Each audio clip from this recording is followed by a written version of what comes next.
क्लासे में दोस्तों आज के इस वीडियो में आप सबको बताएंगे उपमा अलंकार, रूपक अलंकार, उत्प्रेक्षा अलंकार।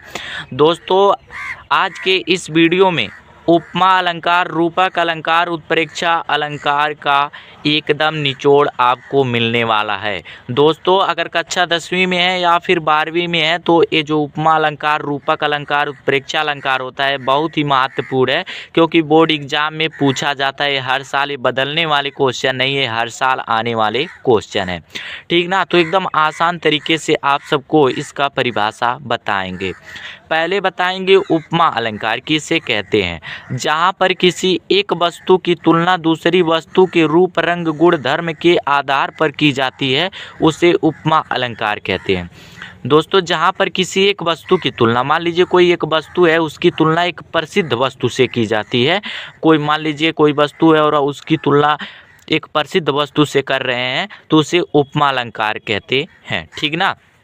इसका एक दूसरा परिभाषा भी है, आप सब इसको याद कर सकते हैं कि जहाँ पर उपमेय की तुलना उपमान से की जाती है उसे उपमा अलंकार कहते हैं। कि जहाँ पर उपमेय की तुलना उपमान से की जाती है उसे उपमा अलंकार कहते हैं, ठीक ना। इस परिभाषा को भी आप सब याद कर लीजिएगा क्योंकि दोनों आसान है। इसको याद कर सकते हैं कि जहाँ पर किसी एक वस्तु की तुलना प्रसिद्ध वस्तु से की जाती है उसे उपमा अलंकार कहते हैं, या फिर जहाँ उपमेय में उपमान की तुलना की जाती है उसे भी उपमा अलंकार कहते हैं।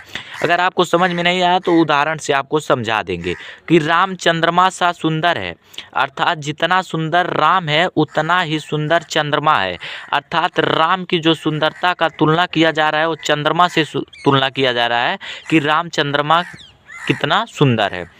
वह शेर की तरह बहादुर है, कि वह जितना ताकतवर है, कि जितना शेर ताकतवर, शेर जितना ताकतवर है उतना ही ताकतवर वह है। अर्थात वह शेर की तरह बहादुर है, उसकी तुलना शेर से की जा रही है कि वह शेर की तरह ही बहादुर है, ठीक ना। अगर आप इस परिभाषा से समझ गए। दूसरा परिभाषा है कि जहाँ पे उपमेय की तुलना उपमान से की जाए। ये राम की तुलना चंद्रमा से की जा रही है तो ये जो राम है ये उपमेय हो गया और चंद्रमा उपमान हो गया। वह उपमेय हो गया, शेर उपमान हो गया, क्योंकि राम की तुलना चंद्रमा से किया जा रहा है।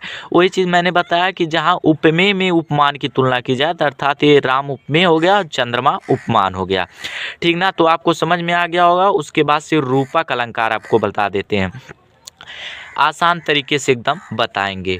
जहाँ उपमेय या उपमान को एक रूप मान लिया जाता है वहाँ रूपक अलंकार होता है। कि जहाँ उपमेय आप सबको बताएं, जैसे राम उपमेय हो गया और चंद्रमा उपमान हो गया, तो जहाँ उपमेय या उपमान को एक रूप मान लिया जाता है, जहाँ उपमेय और उपमान को एक रूप मान लिया जाता है उसे रूपक अलंकार कहते हैं। उदाहरण के तौर पे समझिए, चरण कमल बंदो हरिराई, कि जो हरि का चरण है वो कमल है। यहाँ पे तुलना नहीं किया जा रहा है कि जो हरि का चरण है वो कमल के जैसा है, यहाँ पर उसे सीधे डायरेक्ट कह दिया जा रहा है कि जो हरि का चरण है वो कमल है। इसकी तुलना नहीं की जा रही है, अर्थात सीधे कहा जा रहा है कि जो चरण है, हरि का जो चरण पैर है वो कमल है, ठीक ना।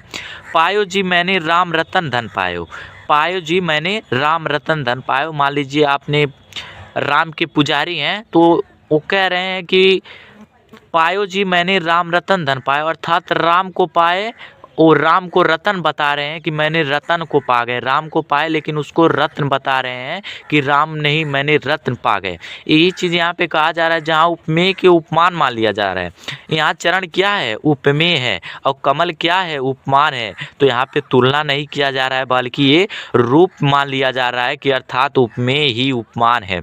कि जो चरण है ये उपमेय है लेकिन इस चरण को सीधे कमल कहा जा रहा है कि चरण कमल है। पायो जी मैंने राम रतन धन पाया, अर्थात मैंने राम नहीं पाया, सीधे रतन ही पा गया, ठीक ना।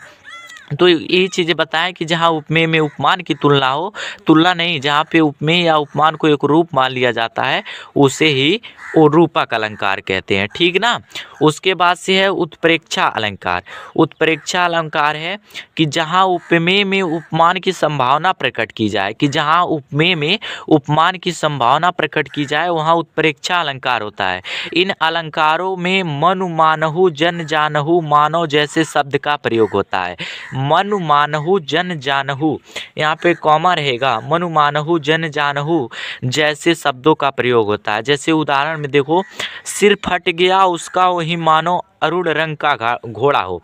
यहाँ पे देख सकते हैं मानो आया कि नहीं आया।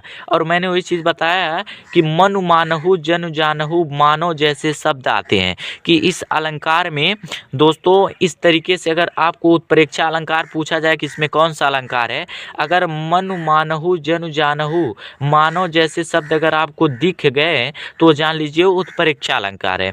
देखिए यहाँ पे मानो दिखा कि नहीं, कि सिर फट गया उसका वही मानो अरुण रंग का घोड़ा हो। यहाँ पे मानो आया अर्थात ये उत्प्रेक्षा अलंकार है।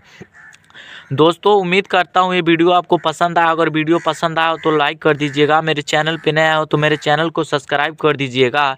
क्योंकि दोस्तों अलंकार के जितने भी प्रकार हैं, रस के जितने भी प्रकार हैं, छंद के जितने भी प्रकार हैं, आप सबको डिस्क्रिप्शन में लिंक मिल जाएगा। इसी तरीके आसान भाषा में बताए हैं, आपको रटने की ज़रूरत नहीं है दोस्तों, केवल समझने की ज़रूरत है, ठीक ना। तो आप सब जाकर वीडियो देख सकते हैं, डिस्क्रिप्शन में लिंक मिल जाएगा, ठीक ना।